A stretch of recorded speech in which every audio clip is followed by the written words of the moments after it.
Welcome to the Boomer Woman's podcast, where we are embracing the journey. I'm your host, Agnes Knowles. Many of us reach midlife believing we've done the right things. And yes, I just used air quotes. We saved, we worked, we planned. And yet there are financial rules, especially around retirement, that quietly change depending on where you live, how you retire, and when you make certain decisions. What makes this especially tricky is that these rules don't announce themselves. They don't show up as red flags. They tend to surface years later, and often at the exact moment we're ready to slow down, simplify, or finally say yes to a life that looks a little different. In this episode, Jimmy helps us look beneath the surface of retirement planning, particularly for those considering life beyond their home country, and explains why understanding these hidden traps early can mean the difference between flexibility and frustration later on. Listen now to my conversation with Jimmy Miller.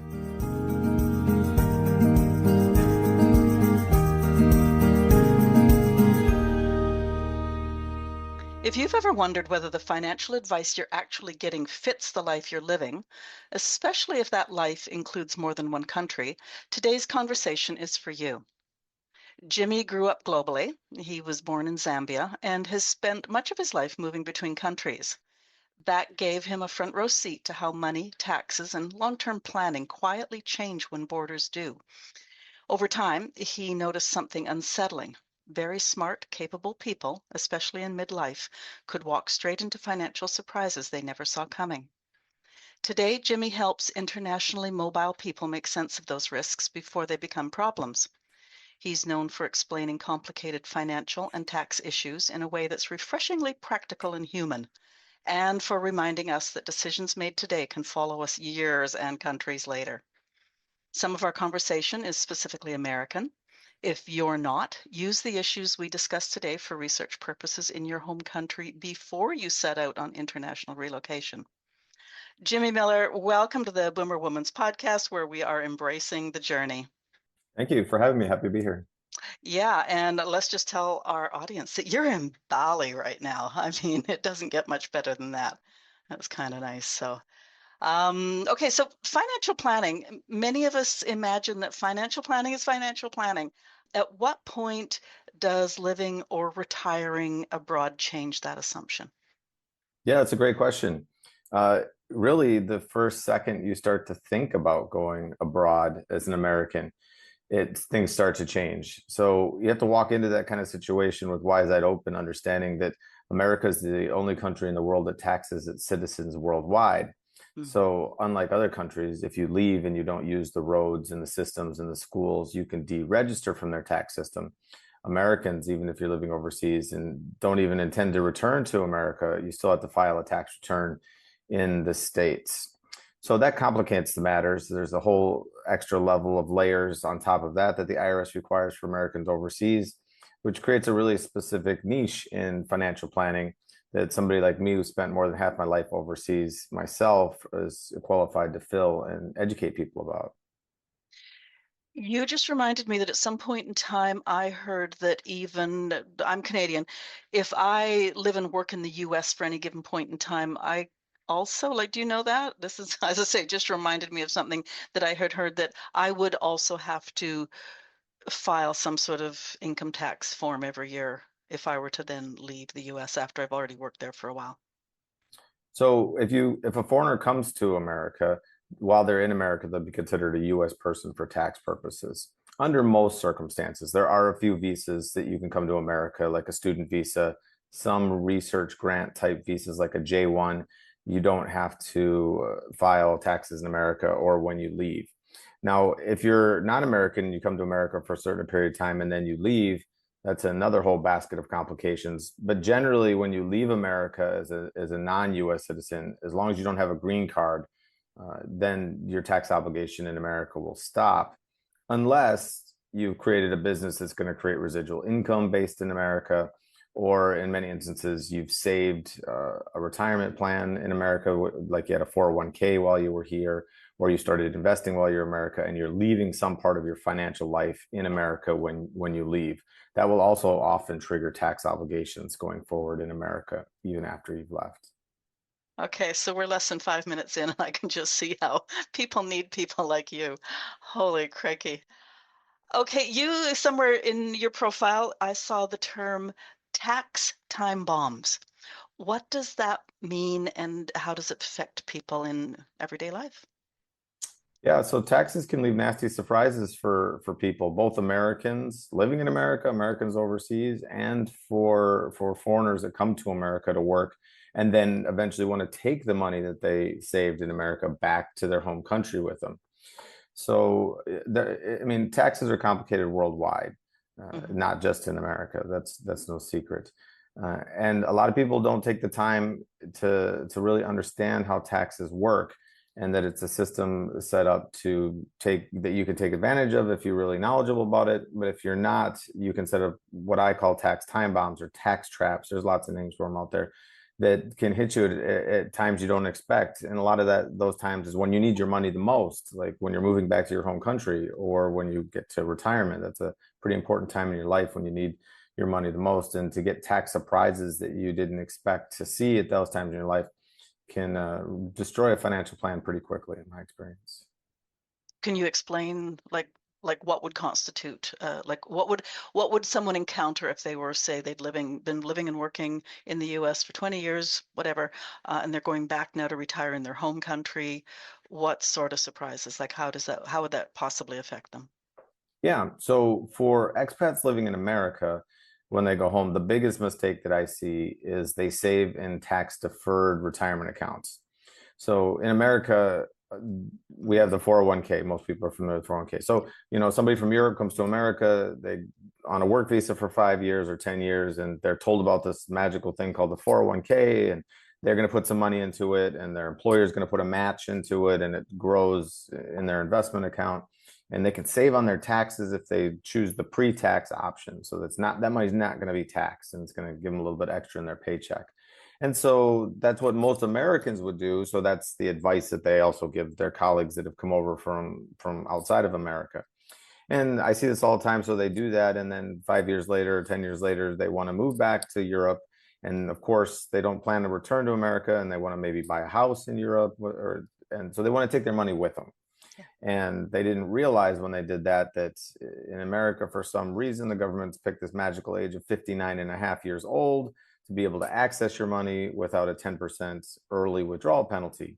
And so in this situation, when they want to take their money with them, they're not going to only owe tax on every penny that they saved, what they saved, and what the employer put in because it's pre-tax.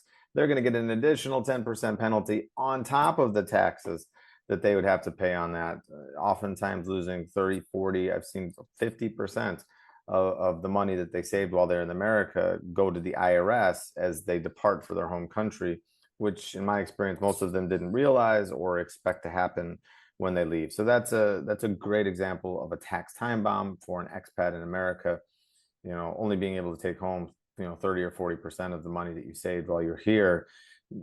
It's a tough nut to swallow for a lot of them as they move home. Is there any way around it insofar as, say, they became aware of this and said, okay, I'll leave that money there and I'll just come spend a month in the US, and that'll be my living expenses paid for when I'm in the US. Is there anything that they can play with in that regard? So because it's in a retirement account, they can't even spend it in the US. It's locked up until they're at least 59 and a half Yeah. with to get penalty. So there are some ways around it. There's some clever financial planning tricks. So if I meet an expat in America early, I'll encourage them to do the Roth 401k. So that's the tax-free account. In Canada, you have an equivalent tax-free savings account that they can use. It's like the Roth IRA. So in the Roth IRA, anything that they save is after tax. So they don't get a tax break when they put the money in, but all the money that they put in, they can take out at any time with no taxes or penalties. Now, the growth of that money while they're in America is still subject to the taxes and the penalties if they don't wait till 59 and a half. But, if somebody saves $50,000 and it's grown to 60 and they want to take it with them, the 50 is tax free, the 50 is penalty free. It would only be that $10,000 worth of growth that they would either have to leave in America till they were 59 and a half, or if they decide to take that, it would only be the taxes and penalties on that $10,000.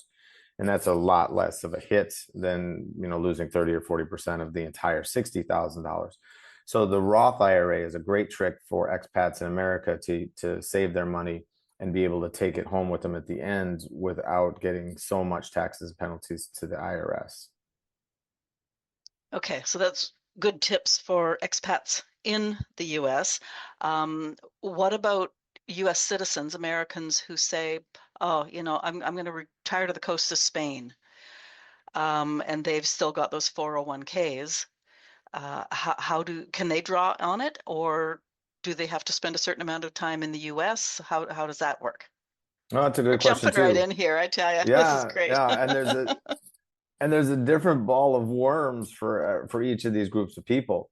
So the most common tax trap or tax time bomb that I see for that couple, the American couple who want to go live, work, or retire in Europe, say Spain or Portugal, is not understanding that those countries, even the countries that have a tax treaty with America to kind of sort some of these issues out, that those countries won't recognize something like the Roth 401k or the Roth IRA. So in America, a lot of people will save in the Roth account, so it's going to be tax free, but it's only going to be tax free in America. So if you make the decision to go to Spain or Portugal or Italy, they're going to tax that tax free account in America.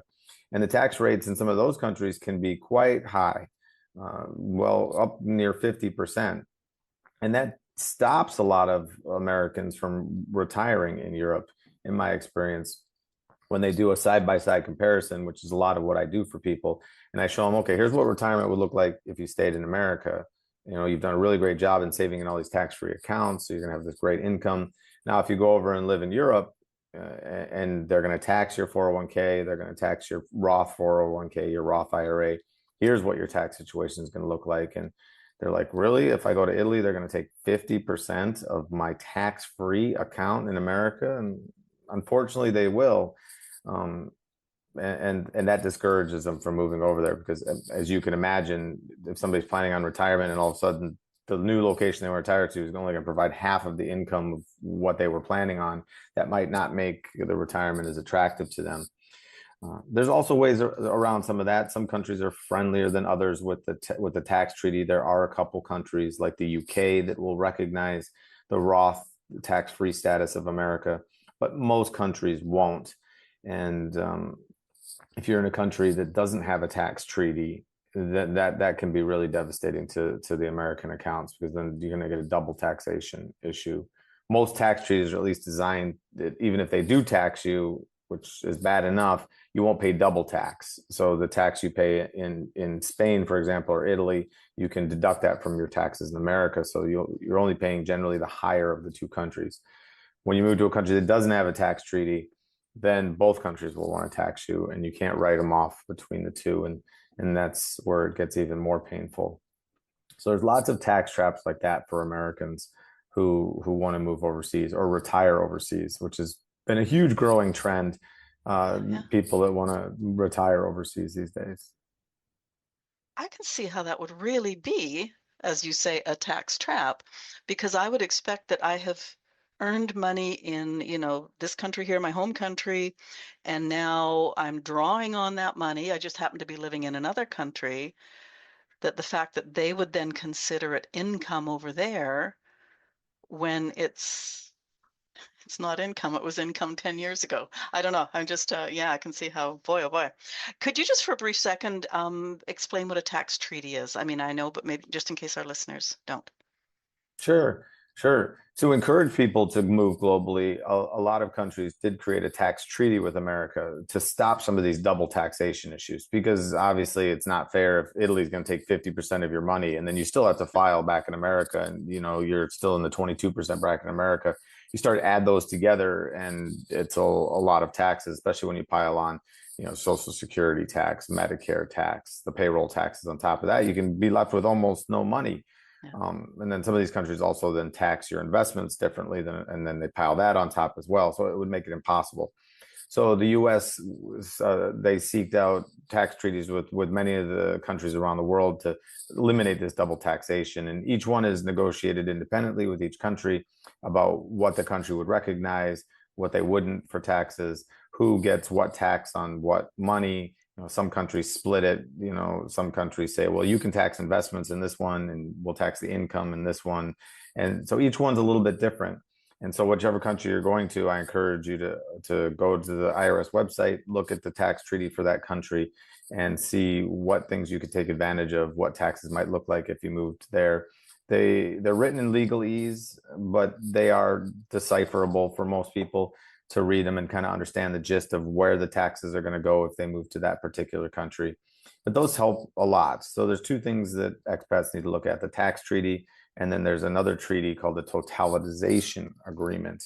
Most countries that have a tax treaty also have a totalization agreement, and that agreement is specifically for Social Security. So one of the tax traps, another tax trap that I see for Americans, a lot of them don't understand or realize that when they get their Social Security someday, they're going to get taxed on it. I see this one all the time. You're like, what, didn't I earn Social Security by paying taxes? Yes, you did. You earned Social Security by paying taxes. And now when you get the benefit, you're going to have to pay taxes on the benefit. And so countries have agreements specifically for that, so that if you're living and working in a country, you're not paying taxes into their Social Security system and taxes into the American Social Security system. Again, that double taxation issue. And then the treaty, the totalization agreement, also dictates which country you can draw a benefit from. Does working in Italy help your US Social Security? Does an Italian coming to America help the Italian Social Security benefit? And then each country, again, is different. In a rule of thumb, working in a country with a totalization agreement won't increase your US benefit, but it will help you get over the line to qualify for your US benefits. A lot of people don't realize you have to have at least 10 years of substantial earnings to even qualify to get a Social Security check once you get to retirement age.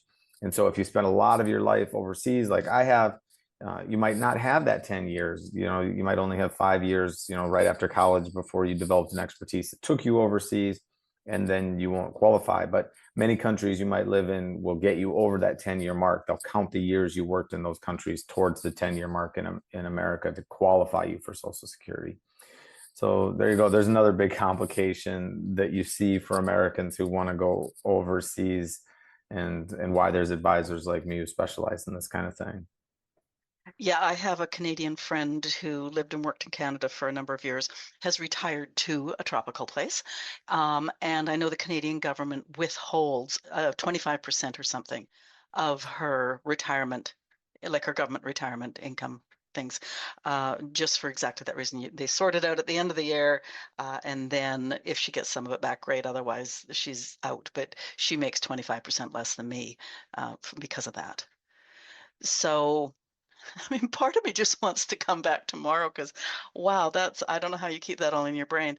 I guess one of the questions that came to me, primarily because I'm looking at your backdrop here, but because you've traveled internationally so much, what are some really nice countries that an American can consider retiring to, even just for half the year, that they won't lose a whole chunk of their money?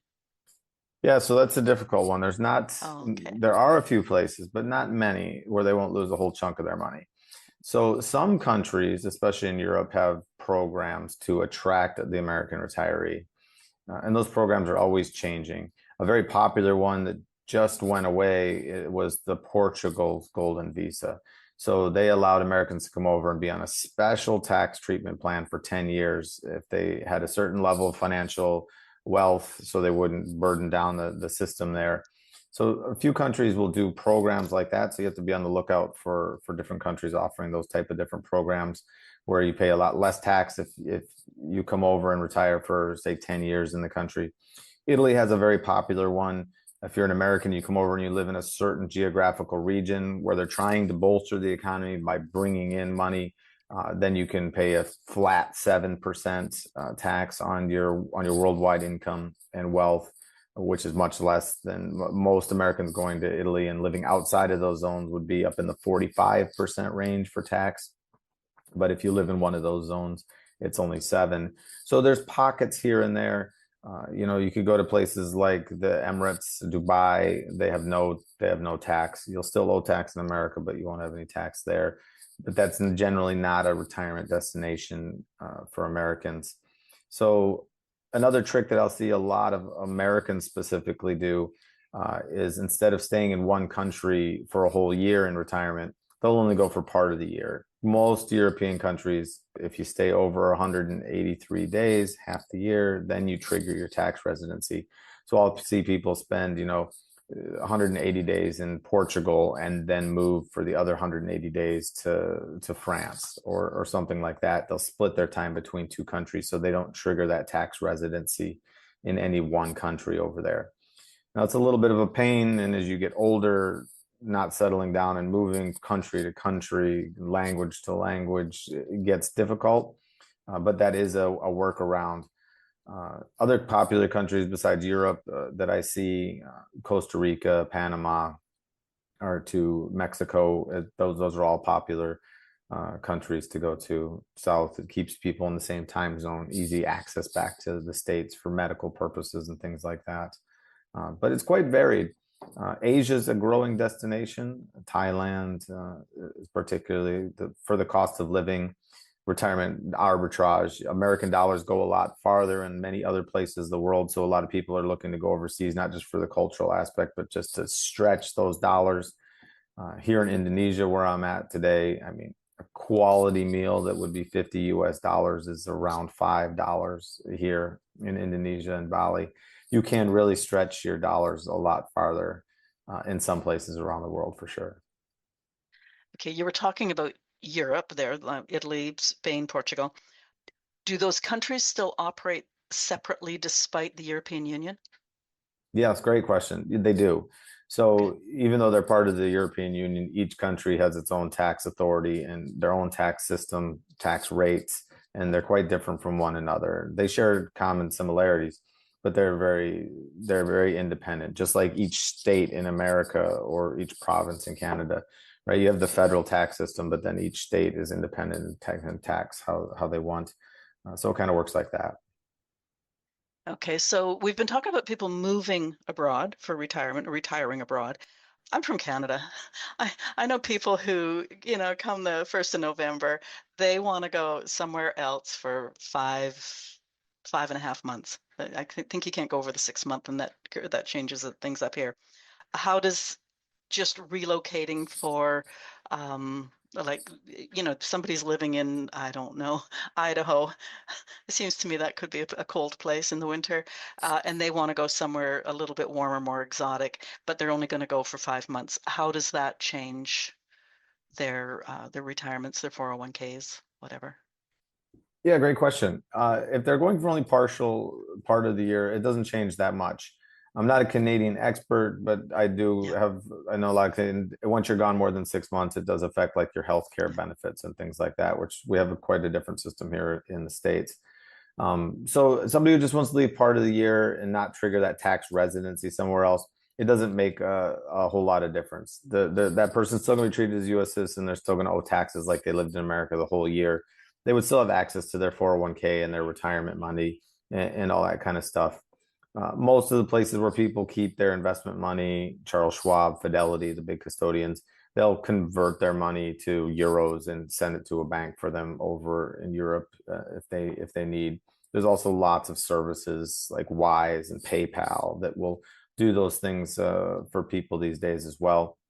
That part of living internationally has really gotten easier, managing the currency risk, changing your money to different currencies and moving it around the world easily, accessing your accounts in your home country because we can do that through the internet so easily these days to check on things. That part of becoming an international expat type traveler has really gotten a lot easier. But there's still plenty of complications as we've dived into a little bit here for going overseas. Okay, and I'm going to ask this question, although I'm pretty sure I know the answer. I presume if an American, is going to go for 5 months to somewhere exotic, they still need a permanent address in the States. So you're not required to have a permanent address in the States, Oh, but most Americans would still have their home or they use a friend's home or their parents or brother or sister. yeah, yeah, I mean, if you're only going for 5 months, you're still going to keep your bank accounts and yeah. those kind of things. So you're still going to have a permanent address in the States. The reason I ask is for most of 2025, I was house sitting. And so I did not have Okay, don't laugh. I used to say I slept around. I'm sleeping around, so I don't have a permanent address. But I use my daughter's address as a permanent address, and just because she would always know where I was.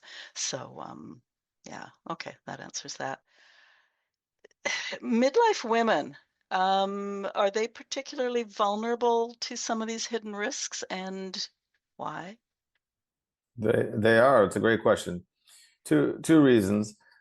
One thing that I find that's still pervasive out there is that women, especially in a couple situation, will rely on the husband. I mean, I'm sure you've covered this topic with other people to manage the finances and do the savings for retirement, which is generally never a great idea. I always encourage the women to get involved in the finances, understand where things are, what they're doing, what they're on track for, how things are working.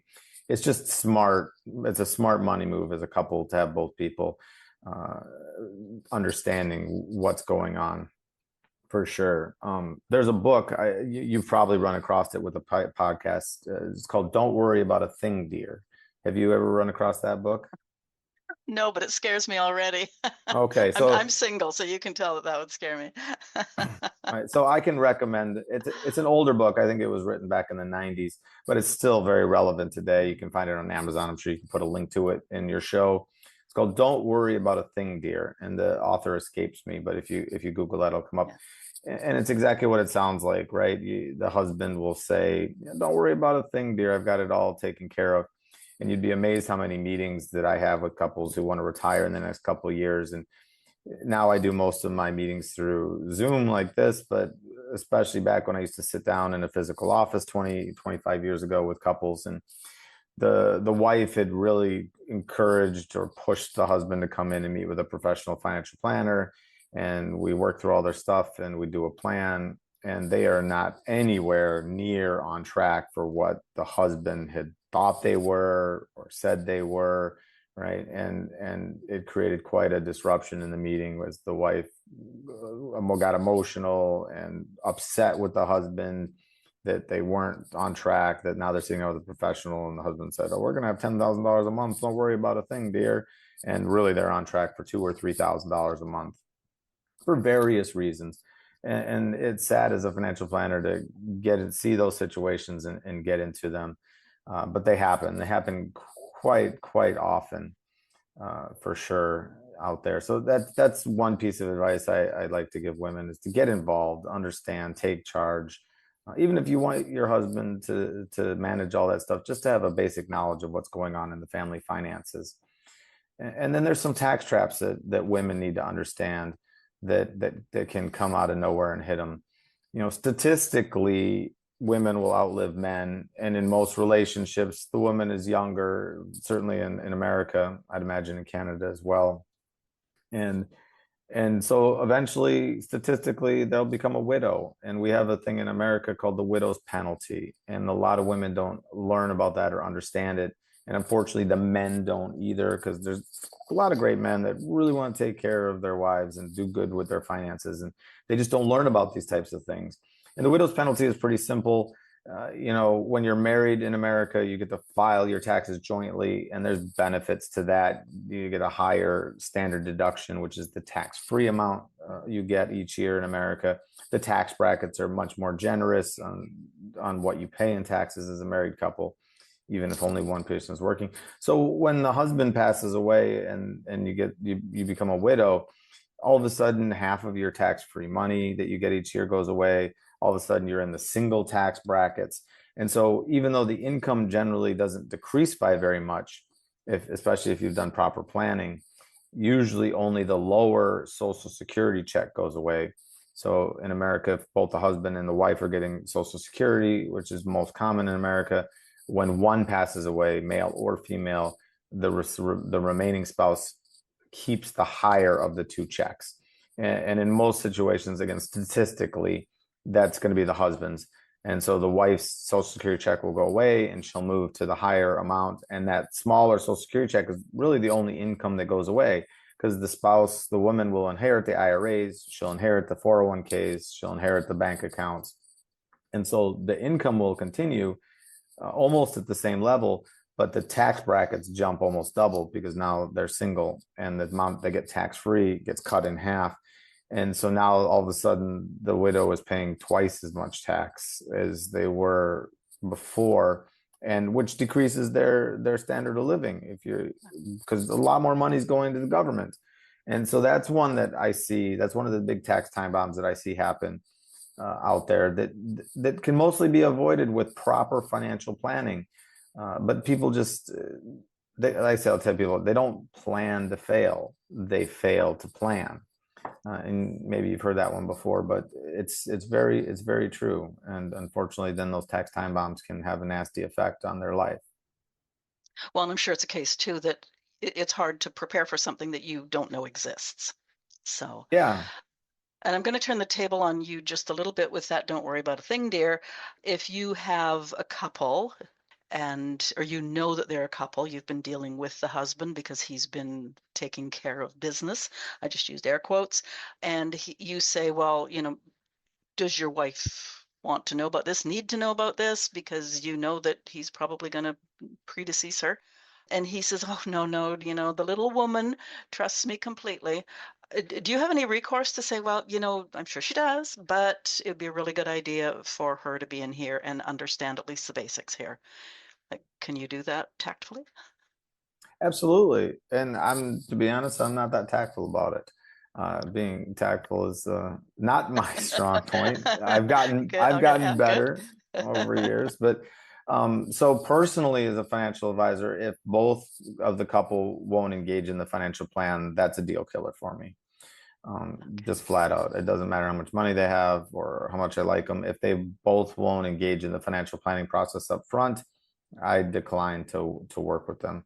Um, it's just, I think it's that important. Unfortunately, most advisors don't work that way. They love to take a client. A lot of financial advisors, salespeople. I'm lucky. I've been doing this 25 years now, and in a place where I don't have to take that next client to make my payments at the end of the month. So personally, that's a deal killer for me. And I'll tell them straight up, no uncertain terms, that that's how I work, and they have to be involved. Now, many times the wife will come in and she'll sit there and she's genuinely not interested, and she does trust her husband, and there's nothing wrong with that, and there's nothing bad going on.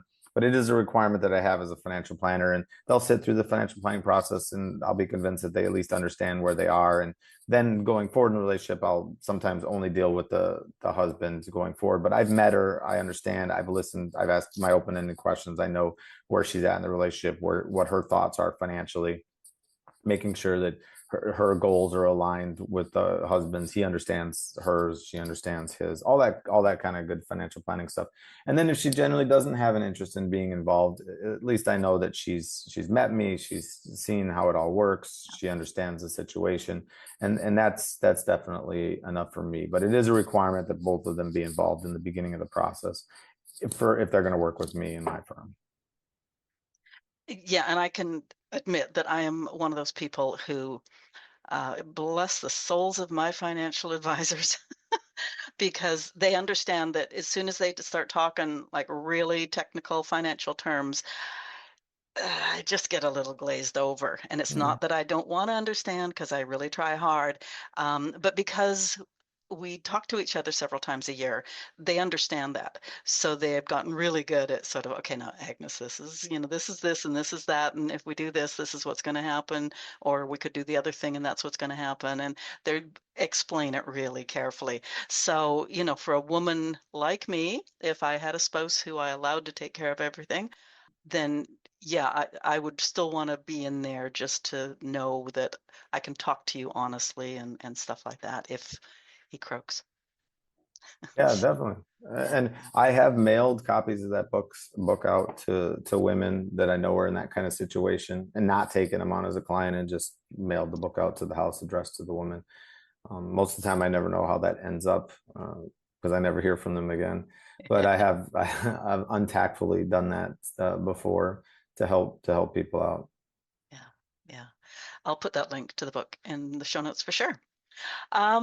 Now, we've covered a fair bit here. Are there common mistakes, like financial decisions, that people make and they don't think twice about it, but years up the road? it comes back to bite them. Absolutely. The most common one for sure. So many people want to put money into these accounts that they can deduct off their taxes this year, not understanding they're just creating a tax problem for themselves down the road.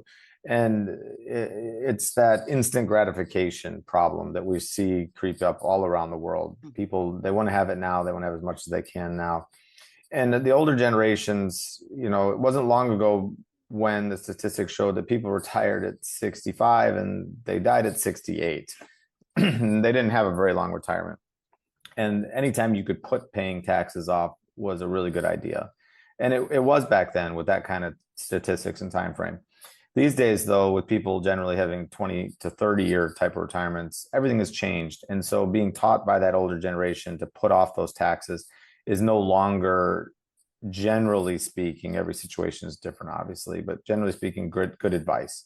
And that's probably the biggest one that I see. I tell people all the time, if you save $100 and you save it in your pre-tax account to save on your taxes today, then you're not really saving that full $100 because the IRS has a lien on that $100 for the taxes you're going to owe on it someday. Right. So if you're in a 20% tax bracket, to make math real easy in this simple situation, your paycheck is going to go up by $20 if you put $100 into your pre-tax account because you're going to get that tax deduction. But what you really just did was save $80 and take a $20 loan from the IRS. And most people don't look at it like that. And they're amazed when they understand that that's really what they're doing. Their paycheck went up by $20 because they put in that pre-tax account. They really only saved $80 because the IRS is always going to get their $20, right? They're just willing to wait for it. So if you take that out 10 years from now in retirement, and let's just say your $100 is still $100, hasn't even grown, and you're still in that 20% tax bracket, you're going to owe that $20 back when you take that $100 out. That $20 is going to, IRS is always going to get their taxes. And so, like I said, you just took a loan. You only saved 80 and you took a $20 loan. You probably didn't save that $20 in your paycheck. You probably just blew it on your lifestyle. And now you get to retirement and you have less than you expect. Where this manifests itself really is people bring me and they say, look, I'm really proud. I'm ready to retire. Here's my 401k statement. They slide it across the desk to me and it says they have $1 million in there. Like, I've saved $1 million. And I look at it and I go, I only see $800,000 there. And they're like, what are you talking about? Are your glasses the wrong prescription? There's $1 million there. I'm like, no, there's actually not, because the IRS has already got a lien on 200,000 or more in a lot of situations of that. You actually only own 800,000 of this. The IRS already owns 200,000 of this, and they are going to collect on that money as you take it out in retirement. And that's a big wake up call for a lot of people. And it gets even worse in my example of saving $100. If by the time you get to retirement, that $100 has grown to $200. Because now, if you're still in that 20% tax bracket, you owe $40 worth of tax on that $20 loan that you took back in the day when you were working, that you blew on dinner, drinks, or the movies or whatever back in the day. And now you owe $40 in taxes. So it's really a system set up to put money into the coffers of the IRS just so Americans can get some instant gratification today. And it's hardly ever in anybody's best interest to get that extra $20 in their paycheck now so they can pay back 40 or 60 down the road to the IRS in retirement. Now, the big argument I always hear is, well, I'm going to be in a lower tax bracket in retirement. And unfortunately, it's another huge myth, I think, in lots of countries, especially in America. Now, it is true there are some people that get to retirement and they didn't save anything, and maybe they're only living on the government social security system, and they will be in a lower tax bracket. But mostly the people that I'm going to work with, the people that are listening to a podcast like this, they have an interest in finance. They're savers. It's unlikely that anybody that has any interest working with a financial advisor, listening to a podcast like this, is going to be in a lower tax bracket in retirement, because they don't want to be. Number one, nobody wants to have less money in retirement. When you stop working 40 hours, you generally fill those hours with things that cost money. Most hobbies cost significant amounts of money. And people understand that, and they want to plan for it. On top of that, all the things that you do get legitimate deductions for generally go away when you get to retirement. The kid tax credit left when the kids left. The mortgage deductions hopefully are gone because you don't have a mortgage when you get to retirement. So if you are doing pre-tax 401k, all those deductions are gone. Like all these things that helped you in taxes during your work life are generally gone when you get to retirement. Thus, not putting people in a lower tax bracket like they assume they will be. The other issue is it doesn't really matter if you're going to be in a lower tax bracket in retirement.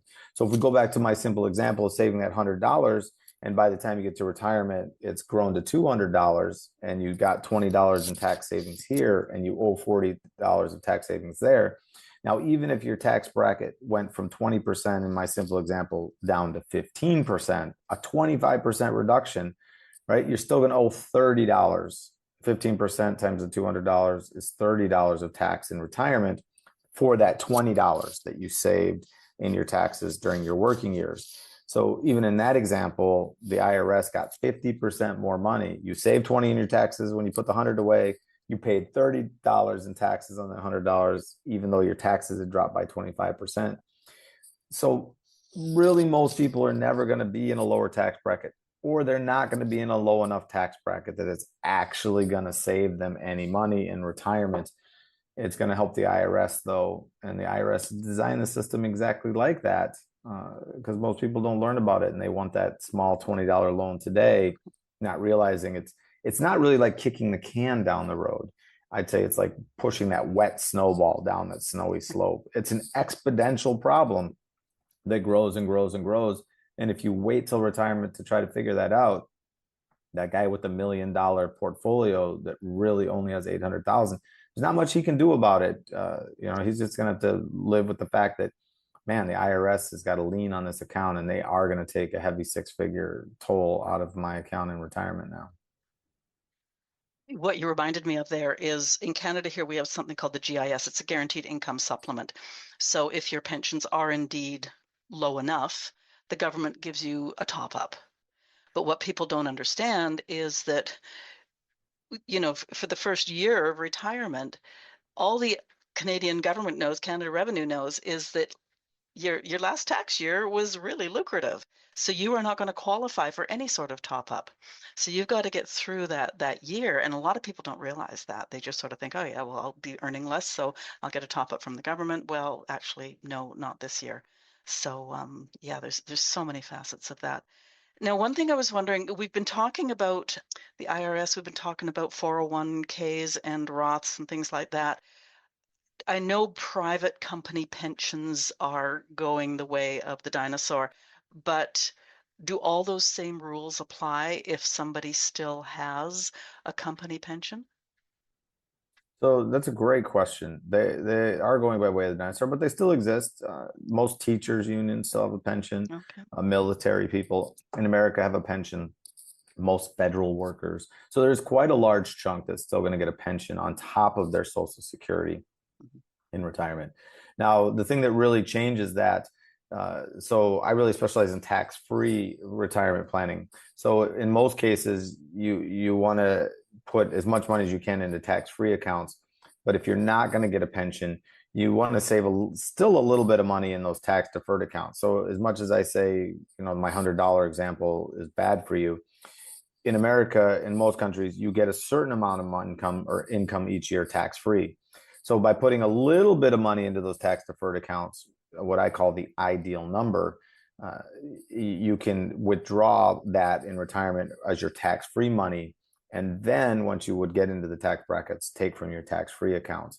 Now, the situation completely changes. You get a pension, as you just mentioned, because 99% of pensions are taxable income, just like you earned at a job. At least they are in America.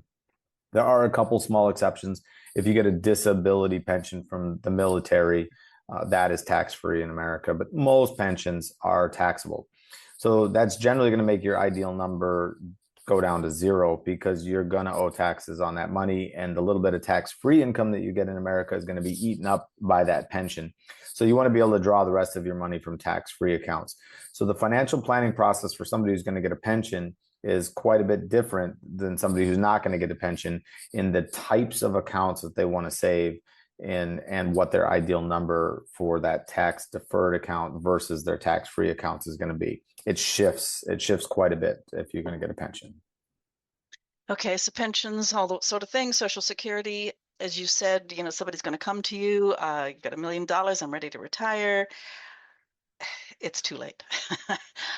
So technically, what age would you recommend? Like, I mean, as early as your first job, or at least once the family comes along, what age would you recommend people start talking to financial advisors to make sure that all these pitfalls aren't going to slap them upside the head when they decide to retire? Great question. So I never like to discourage anybody, so I never say it's too late, right? It's never too late. There's Okay. lots of things you can do. Now, it might be too late for some of the tax time bombs, but it's never too late for all of them. Okay. There's always things that smart money moves that people can do, and water under the bridge type of concept. The earlier you can learn about this stuff and start, the better, for sure. Now, super young people right out of college, it's good for them to get a basic foundation. Young people, they struggle with money. They don't make a lot of money. It's early in life. Things happen where they often need to take their money out of their retirement accounts. But learning at an early age is really, really important. I try to teach young people all the time, like, don't put your money in that tax deferred account when you're only in the 10% tax bracket. You don't, why create that compounding, that snowball effect we just talked about for 40 or 50 years of your working life. So that's a big one to teach young people. Also, the tax-free accounts, where if life does happen to you, you just need that money for your car breaks down, or right, and one of those things happens in life. I see, unfortunately, young people, they rob their retirement accounts, and especially in their 20s. It's very common. I did it myself, right? I've made many of the mistakes that I try to teach people now. And if you have your money in a Roth account, at least you can get your own money back out without taxes and penalties to solve that problem. It only adds insult to injury when the government says, okay, well, now we're going to collect that $20 back, and we're going to throw an extra $2 penalty on there just because you needed your money before retirement. That doesn't help the young people out whatsoever. So learning this stuff from an early age works really well. So I give out as many copies of my book to young people as I possibly can. I've written a book called Divorce the IRS, and it goes through a lot of these tax time bombs that we're talking about. There's also chapters if you want to live overseas or you've come to America to work. And it's a great first step for young people to understand how the system is set up, with good, clear examples of what it looks like, how that $100 savings and that $20 loan compound over time, and what that'll look like when they get to retirement age, and what it would look like side by side if they made different choices at an early age. So the earlier, the better, especially because a lot of the things that we're talking about that solve these problems have limitations. You can't just put $100,000 in a tax-free account. Same in Canada. The government limits the amount of money that you can put into these accounts. So it takes time putting these little bits. This year, you can only put 7,500 into a Roth IRA. It's not a great sum of money, but if you start early in your life, putting in $7,500 every year, and you let that compounding effect work, it can turn into a big sum of money tax-free for you by the time you get to retirement. Real quick question there. So I'm just going to round it out here. You're allowed $7,000 a year into your tax-free account. They're not earning very much money for 5 years. In year six, they get the really good job. Can they take all those years and then fill it up, or is it just year by year by year? Because I know here in Canada we can top it up, like we can just. Yeah, you can. Unfortunately, in America, we cannot. So Oh, it's year by year by year. okay. I'm glad I asked that question then.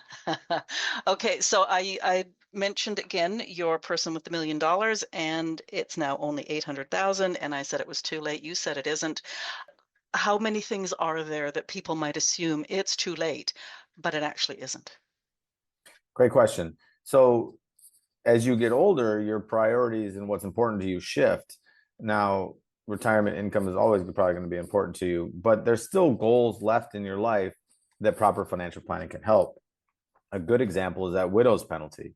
So in that example, the 65-year-old couple with that $1 million who didn't realize they're going to owe so much to the IRS, right? It's not too late for them. There's still things that they can do, because that statistical probability of that widow becoming a widow is probably still 20, 25 years down the road. So there is time for that one. So in that example, they can start utilizing some of the strategies that I outline in my book, like shifting their money from the tax deferred account to the tax-free accounts slowly over the first 20 years of their retirement, so that the wife eventually inherits the tax-free income instead of that taxable income when her tax brackets are going to get less favorable for her. So that's a good example of there's still time for a major tax time bomb, like the widow's penalty.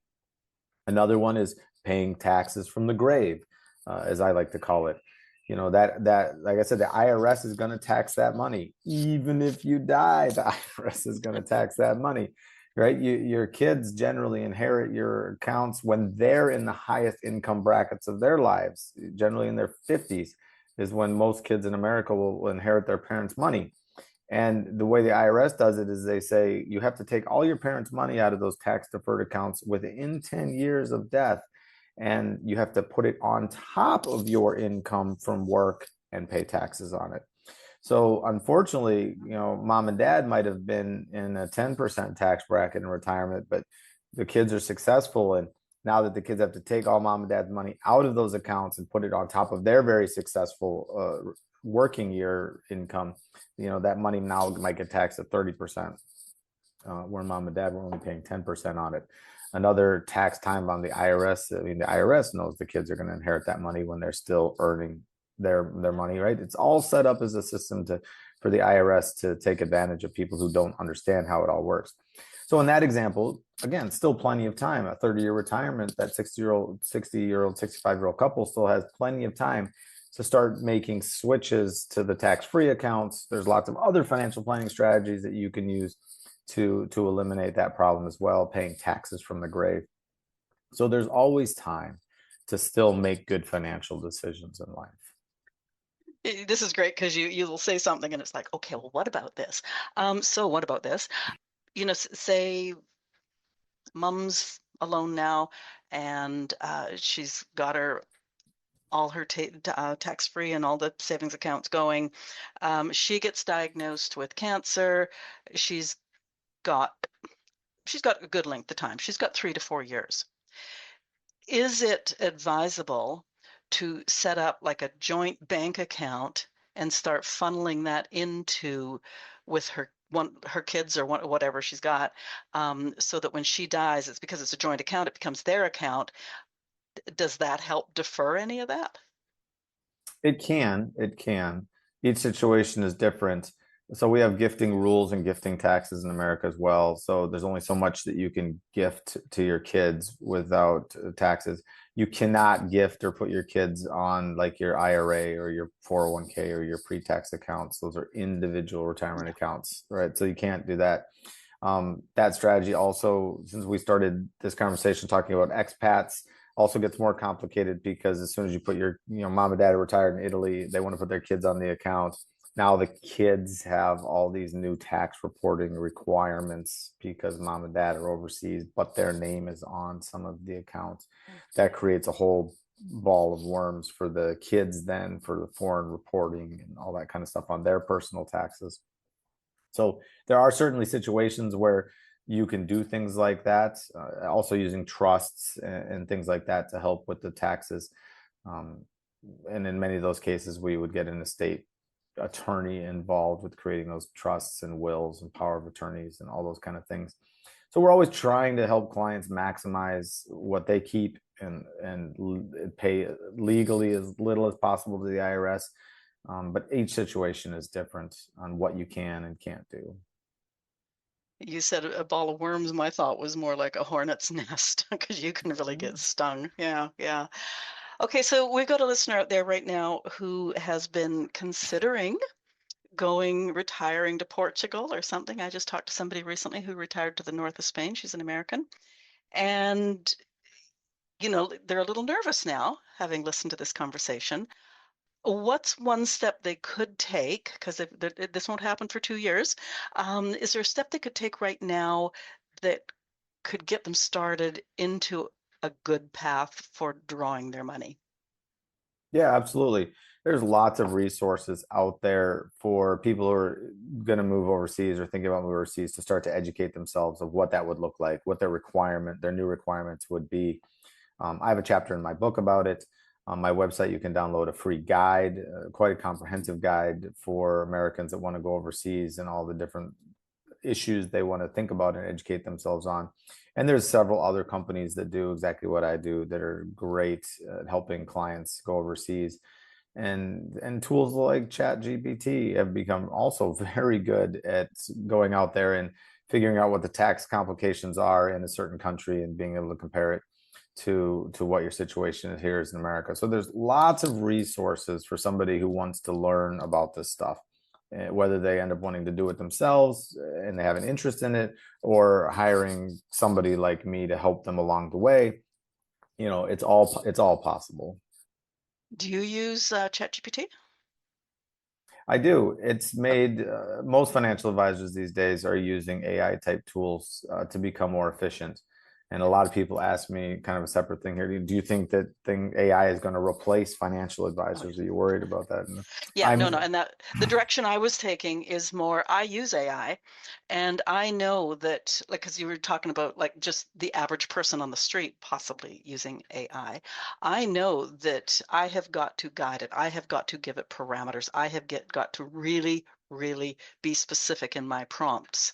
Is there a chance that just somebody off the street could not be that specific and it doesn't work out because they don't get the right information? Absolutely, absolutely. And you can't trust everything that AI comes up with or the internet comes up with as well. So it's always a good idea to do your preliminary research on the internet so you understand, and then to, if you can, work with a professional who's been doing it for a long time, has lived overseas themselves, understands the system, to marry up that information that you've learned on your own to make sure that you're doing it correctly. Yeah, yeah. As I say, the more I use it, the more I realize that I got to be so specific. And as a friend of mine recently said, my AI seems to like a dominatrix. Um, okay, I have one more question. I see articles regularly about the cost of living in other countries. And sometimes it's great, sometimes it's like, holy crap. But in your experience, do people relocate for lifestyle or for the reduced cost of living in other countries in retirement? Great question. Both, both. So you can Okay. break people into two groups. Somebody who's saved a considerable amount of money, they're going to be okay. They generally are relocating for the culture, the experience. And then there's another whole group that's relocating that didn't save as much as they wish they had, which really everybody feels that way. Even the people with a Yeah. lot of money always, they'll say they wish they'd saved more, right? Don't we all? But they're relocating that group of people because they're trying that lifestyle arbitrage, and which really became a big thing with the Tim Ferriss book a number of years ago, the 4 Hour Work Week, which was quite a bestseller. A lot of your listeners would probably listen to that. He was the guy that really started talking about this lifestyle arbitrage where your money could really go farther overseas. And when that came out, that part of my business really ticked up as people were looking to stretch their dollars in lower cost places around the world. And there's still a large group of people that are seeking exactly that out. Maybe they only have their social security check and they're looking for a place where it'll go much farther than in the States. I'm watching the clock here, but you keep on giving me questions. So if someone is, I don't know, 50, the kids are gone, they're thinking about retiring to Bali or like a European country, is there a possibility that now, while they're still earning really good money, they could start setting up accounts in another country? Or is that going to come back to bite them as well, just so that they've got a good chunk of cash there when they get there? Yeah, good question. Generally, it'll come back to bite them. Okay. So for Americans specifically, they want to keep all of their investments is in America, even if they're going to leave America for the rest of their life. Because once you move your investments outside of America, the IRS does not tax them as favorably as when they're Okay. inside America. And the IRS does that purposely so that people won't try to tax evade by moving their money overseas. So for generally for Americans going overseas, bank accounts are fine. You can certainly have a bank account overseas. If there's more than $10,000 in an overseas bank account on any single day of the year, you do have to file the FBAR form in America and report that bank account to the IRS. Real estate is also okay. So that 50-year-old couple you just described, they might want to think about buying a property if they know they're going to go somewhere eventually overseas. That's okay. There's not a lot of extra tax reporting to buy a property, and certainly no penalties or anything like that. Now, if they're going to rent out that property, that while they're waiting to retire to generate some income in that other country, now they've got some cross-border tax issues that can get a little bit complicated, but manageable. But as far as moving their investments, they're going to want to, even after they've moved to Portugal or Bali or wherever it is, they're still going to keep their investment accounts inside of America for the better tax treatment, generally from both countries. Most countries aren't looking to get people to move their investments over to those countries. They're happy to tax. If you're living in Italy, they're happy to tax your investments, even if they stay in America. They don't need it moved over to Italy to tax them if you're a tax resident there. Okay, I want to tell our listeners that Jimmy has come up with an answer without even glancing at his other monitor. Is there a question that somebody could ask you today that you would say, let me look that up? I'm so impressed with, oh my goodness, you know your stuff. Thank you. I've been doing this a long time. And of course, there's many questions that people could ask me, and I'm very honest with people. I'm not embarrassed to say, look, I don't know the answer to that. Would you like me to make something up, or would you like me to get back to you on that one? Yeah, I get questions on funky countries. The countries we've been talking about, I already have lots of clients in. I deal with the tax treaty on a daily. Okay. But somebody came and said, I really want to retire in Kazakhstan or some way, Okay. make a weird small country like Yeah. that. I wouldn't be, I would have to do the research to help them. I wouldn't be familiar with that tax treaty if there even is one. So yeah, there's definitely a lot of questions that I would have to go research for sure. Okay. You've been teasing us throughout this conversation. Tell us about your book. Yeah.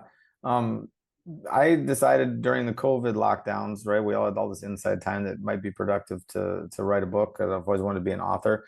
So I wrote a book. I took a look at all the content that I'd ever put out there as an advisor and kind of brought it all together into one book called Divorce the IRS.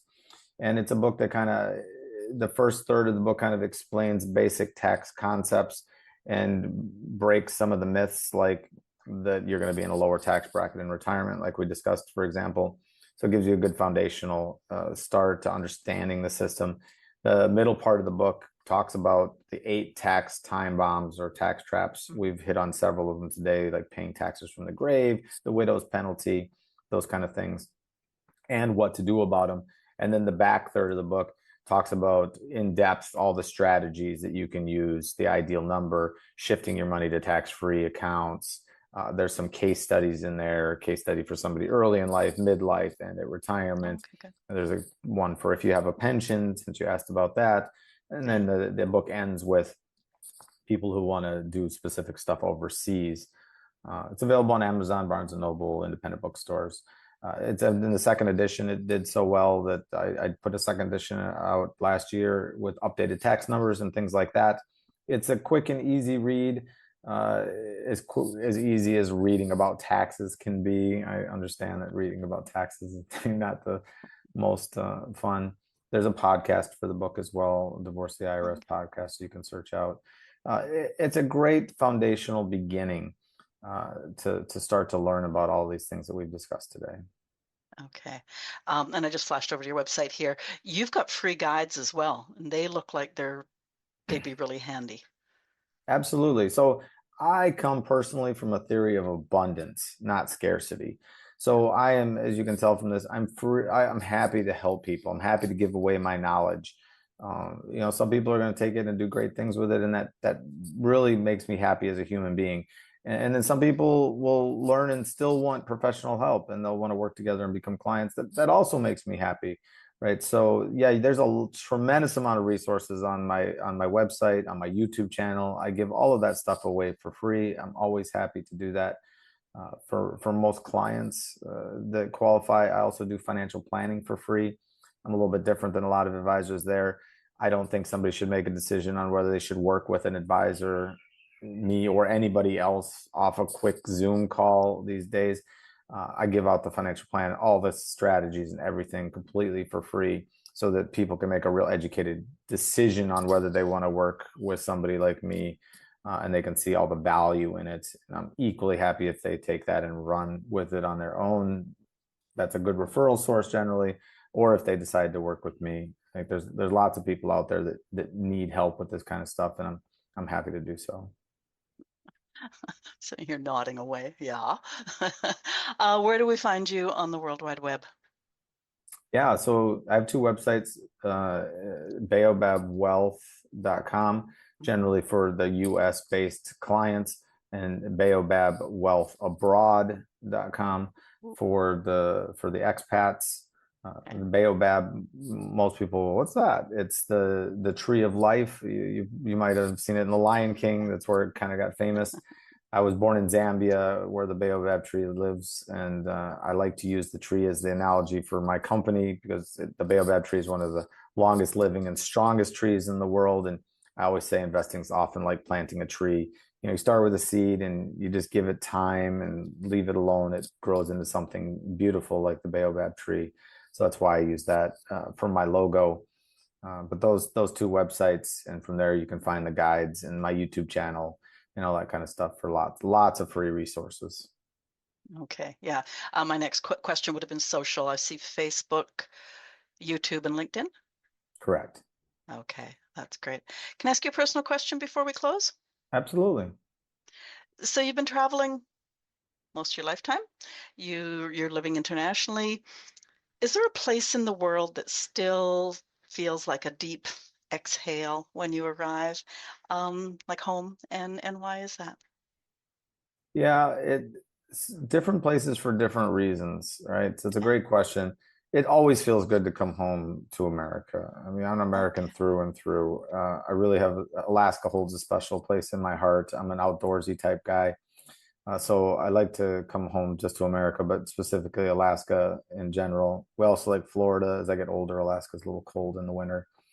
But yeah, so for city life, when I really want to do city life, I don't think that there's a better city on planet Earth than Moscow, to be honest. Lived in Oh, Moscow for 4 years. That answer surprises a lot of people. yeah. What a great city, great people, lots of culture. Largest city in Europe. A lot of people think London or Paris, but Moscow is actually the largest city in Europe, 22 million people. So for city life, Moscow is amazing. For outdoor stuff, if I'm not in America, the South Island of New Zealand just gives me that feeling. The mountains, the glaciers, the hiking, the fishing. And for quality of life, I would say Australia is where I like to go for just want to kick back and have a high quality of life. And Bali here in Indonesia is a really great place for stretching those dollars. I'm feeling constrained, I want to stretch those dollars. So different places have different benefits, and being as global as I am, uh, different places have appeal for different reasons. Very nice. Okay. People are going to take notes on that last bit alone. Okay. Your website link is in the show notes. All the links are on your page at our website. Listeners, if someone you know is thinking about living abroad, retiring overseas, or just wants to avoid financial surprises down the road, this is one of those conversations worth passing along. If conversations like this matter to you, I'd love it if you followed the podcast so these thoughtful, practical discussions find you when you need them. Quick reminder to check out the resource tab at boomwithabang.com. There's a lot of stuff there. If I've missed anything you need or want to see, let me know and I'll make sure it happens. Jimmy Miller, thank you for being my guest today, helping us to see how today's financial choices, I guess, can shape not just our future, but give us the freedom to live the life we want to live. Thank you. It's been my pleasure. Have a great rest of week. Thank you, you too.